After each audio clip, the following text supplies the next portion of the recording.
Today we're going to show you how to make food-grade gang molds for casting of lollipops and other candy-related items using the SORTA-CLEAR 18 food-grade silicone.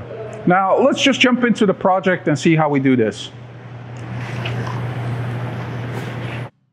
The Lollipop model is going to be this stainless steel ball bearing that we purchased. These are brand new and clean, and we're going to use them for the shape of the lollipop.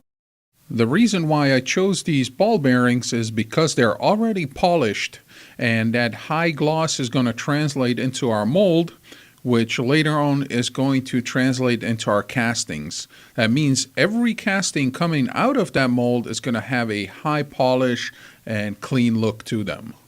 And we're also going to use these bottle caps to help us set up those ball bearings. These bottle caps are going to be adhered to a working surface. And notice that the working surface has a grid, so we're trying to be as precise as possible when making gang molds. It makes it a lot easier in the production. Take a look at these little cones. They're perfectly shaped, so once we have them molded, they're going to be a perfect funnel for the actual candy we're going to be pouring into the mold. Now, the ball bearings are simply adhered to those using some hot melt glue. And then we're going to construct the mold box around the model itself. Here I'm using some plexiglass simply for the reason that it's see-through and you guys be able to watch and see into the mold as I'm constructing this and pouring the silicone. I'm just going to go around the perimeter. Because we're working with food-grade materials and plan to cast food items into these molds, we're not using a release agent, but the silicone will not stick to any of these surfaces. Now that our mold box is ready, we can go ahead and mix up some silicone. This is the SORTA-CLEAR 18. It is a 100 to 10 mix ratio by weight, so we do need to use an accurate gram scale. But what's more important is that the SORTA-CLEAR 18, 37, and 40 are food-grade silicone, so we can cast a variety of food-related items into these silicones. Now, it is recommended that you vacuum degas the material before pouring into the mold. If you're not sure about how to process any of these materials, do take a look at your technical bullet and you'll find a lot of information there. We can go ahead and simply dispense the part A and part B. Again, you want to use an accurate gram scale for this, and then mix it thoroughly by scraping the sides and scraping the bottom of your mixing container. You're going to hear that a lot from me. Scrape the sides, scrape the bottom of your mixing container. Be absolutely sure that you're doing a good job on mixing the two components.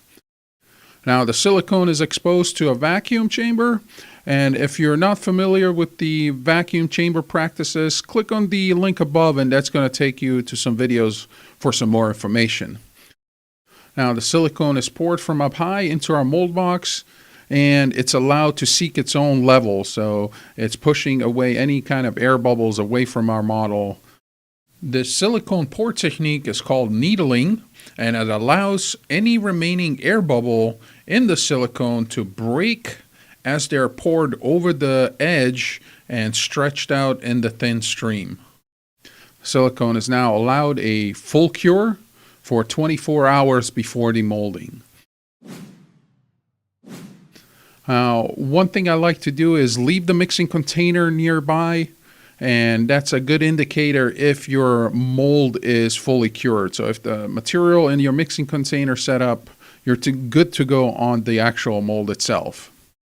And here we're going to take apart the mold box, and then we can start to demold the actual model. Now, because the opening to the mold itself, to the object, is too small to squeeze those ball bearings out, we're going to have to cut that mold partially.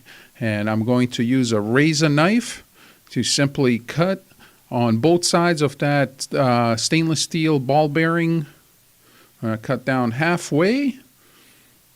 And notice that I'm cutting in a jagged motion. That's going to allow the two halves of the silicone to get back together perfectly without leaving a seam line on our future castings. Now that the mold is cut open, we can go ahead and retrieve our original model out of there, so we can simply squeeze those ball bearings out. And here you can see a perfect example why it's beneficial to go with a softer silicone like the 18 durometer of this SORTA-CLEAR. It makes it a lot easier to demold the original model and also our future castings out of this mold. And here, one more look.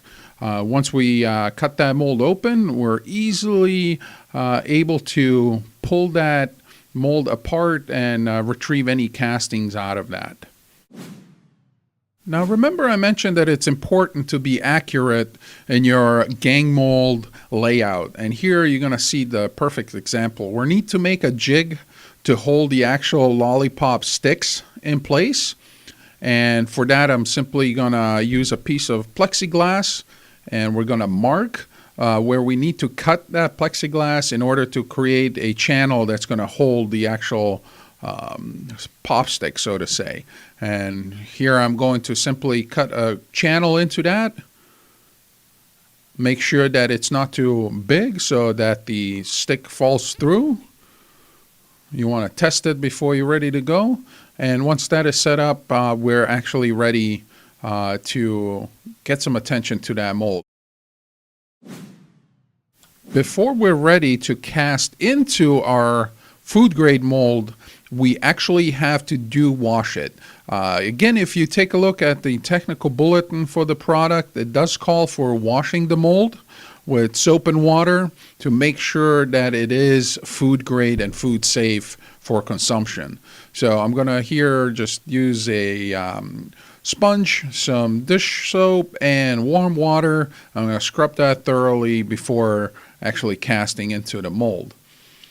Now we can simply set up our jig, put the little popsicles in place, and I decided to do something special here with this mold. Because it's easy to pry open, I decided to put some edible gold to make my first lollipops I ever made very special.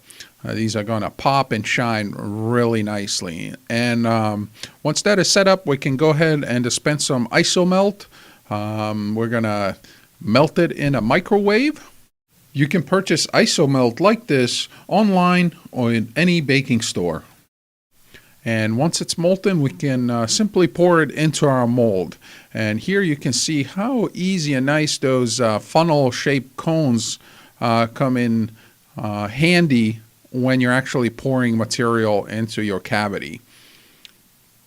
Now, once that is filled up with the isomelt, we can put the jig down with the handles and now allow the material to harden so that we can actually retrieve the lollipops out of that mold.